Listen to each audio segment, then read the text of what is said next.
Hello everyone, welcome back to teachers Adda by target अभी और welcome back to another information related video. So आज के इस video में बताने वाली हूँ कि हमारे पास में क्या क्वालिफिकेशन या फिर क्या होना चाहिए कि हम लोग जो EMRS के अपकमिंग वैकेंसीज आने वाली हैं उसके लिए हम लोग एलिजिबल हो सके। ठीक है, सो कौन कोई अप्लाई कर सकता है इस पर्टिकुलर पोस्ट के लिए, उस चीज़ के बारे में यहाँ पे बात करूँगी।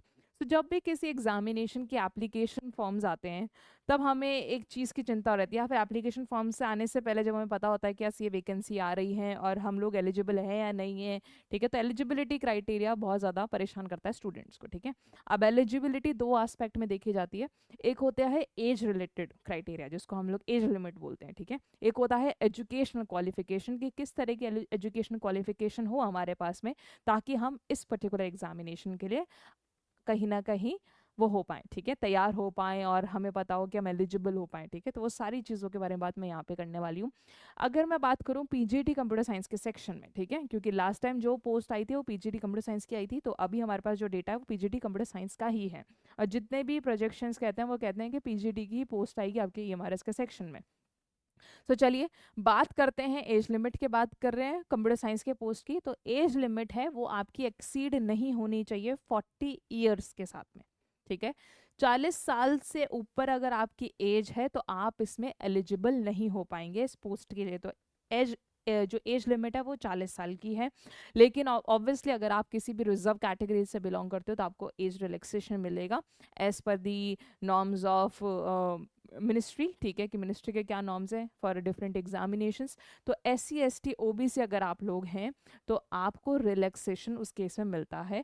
अगर आप लोग दूसरी कैटेगरी जिसके लिए भी एलिजिबल आपको माना जाता है कि यार इसको हम लोग एज कहीं ना कहीं बोलते हैं एज की थोड़ी सी रिलैक्सेशन दे रहे हैं, तो आपको मिलेगा up to 55 years for ERMS employees. ठीक है, अगर आप लोग ऑलरेडी पास्ट में एम्प्लॉय रह चुके EMRS के, ठीक है, तो आपको अप टू 55 ईयर्स तक का एक्सटेंशन मिल सकता है, which is crazy right. So SC ST का as per the regulations 5 years का है, OBC का आपका अप्रॉक्स 3 ईयर्स का रिलैक्सेशन है। ठीक है, बियॉन्ड दैट चलिए बात करते हैं हमारे पास में क्वालिफिकेशंस की, कि हमारे पास में अगर PGT लेवल पे क्वालिफिकेशन हमसे पूछा जाए तो हमारे पास में क्या क्वालिफिकेशन होनी चाहिए। PGT की फुल फॉर्म ही होती है पोस्ट ग्रेजुएट टीचर। सो यहाँ पर चाहे आप लोग कितनी भी पोस्ट ग्रेजुएट टीचर की पोस्ट के लिए जाएंगे आपके पास में पोस्ट ग्रेजुएट होने चाहिए उस रिस्पेक्टिव फील्ड में। अगर हम कंप्यूटर साइंस के पोस्ट की बात कर रहे हैं तो अगर आपके पास है मास्टर्स ऑफ साइंस है, MSc है कंप्यूटर साइंस में, आप एलिजिबल हैं। ठीक है, अगर आपके पास में IT है, MSc IT आपने करा है, आप लोग एलिजिबल हैं। या फिर अगर आप लोगों ने MCA करा है किसी भी रिकॉग्नाइज यूनिवर्सिटी से, इंस्टीट्यूशन से, आप लोग इसमें एलिजिबल हैं। नॉट जस्ट दिस, अगर आपने मास्टर्स इन इंजीनियरिंग या मास्टर्स इन टेक्नोलॉजी करा है, ठीक है, कंप्यूटर साइंस से IT से, आप इस यूनिवर्सिटी किसी भी रिकॉग्नाइज इंस्टीट्यूशंस और यूनिवर्सिटी से आप इसके लिए एलिजिबल हैं। अब एक कॉमन डाउट हमारे स्टूडेंट के पास में आता है और मैं आपको सिनेरियो भी देती हूँ। मान लीजिए आप लोगों ने BCA करा है और उसके बाद में MCA करा है। ठीक है, ये दोनों ही डिग्री कंप्यूटर साइंस की, आपको कोई दिक्कत नहीं है, आपको बिल्कुल घबराने की जरूरत नहीं है। यहाँ पे उन्होंने MCA मांगा है और MCA आप लोगों ने कंप्यूटर एप्लीकेशंस में करा है, आप लोग एलिजिबल हैं।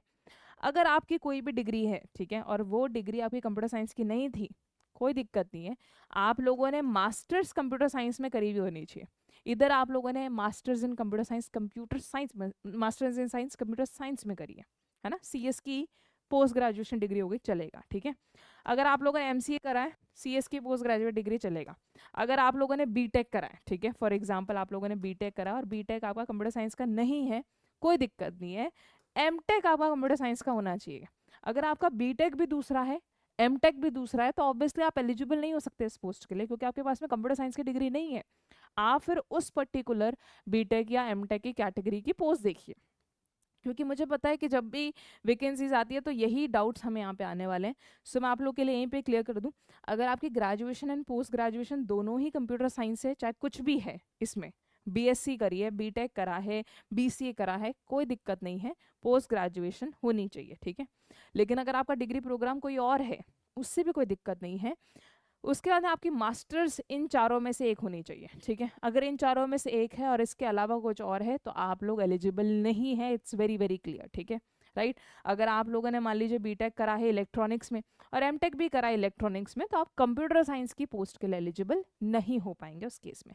सो ये होते हैं दोनों के दोनों क्राइटेरिया जो हमें देखना पड़ेगा। ठीक है, क्योंकि ये क्राइटेरियाज बहुत इंपॉर्टेंट है कि हमारे पास में क्या क्वालिफिकेशन होनी चाहिए, क्या क्वालिफिकेशन नहीं होनी चाहिए। तो यही आप लोगों से चीज़ पूछी जाएगी। ठीक है,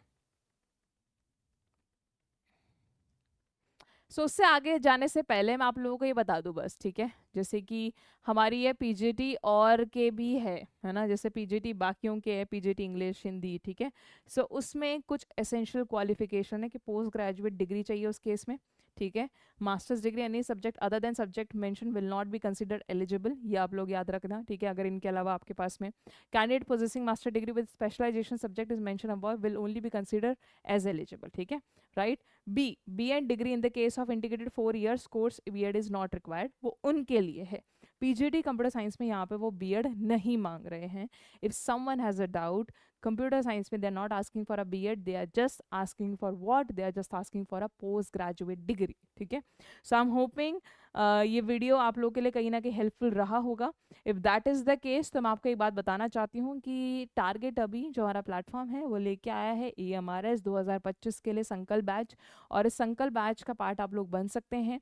अगर आप इसका इसी टाइम पे पार्ट बनते हैं, शुरुआत के 100 जॉइनीज को हम लोग फ्लैट 1000 रुपीज़ का ऑफ दे रहे हैं। सो आप लोग को जो कोर्स मिलेगा 1999 रुपीज़ में मिलेगा। कोर्स के फीचर्स मैं बता दूं, क्लासेस चलेंगी आपकी लाइव, जो भी आपका फॉर्मेट है ना ये हमारा इसका, उसी के हिसाब से आपकी क्लासेस चलेंगी, उसी के हिसाब से आपको पढ़ाया जाएगा। क्लासेस लाइव चलेंगी कंप्यूटर साइंस की, बाकी के सेक्शन आपको रिकॉर्डेड मिलने वाले हैं, और रिकॉर्डेड जो प्रीवियस बैच हम लोगों ने करा था उसका भी एक्सेस मिलेगा, जस्ट इन केस, राइट, क्योंकि अगर स्टूडेंट्स के पास में काफ़ी सारा कंटेंट होता है तो बहुत अच्छे से पढ़ता है।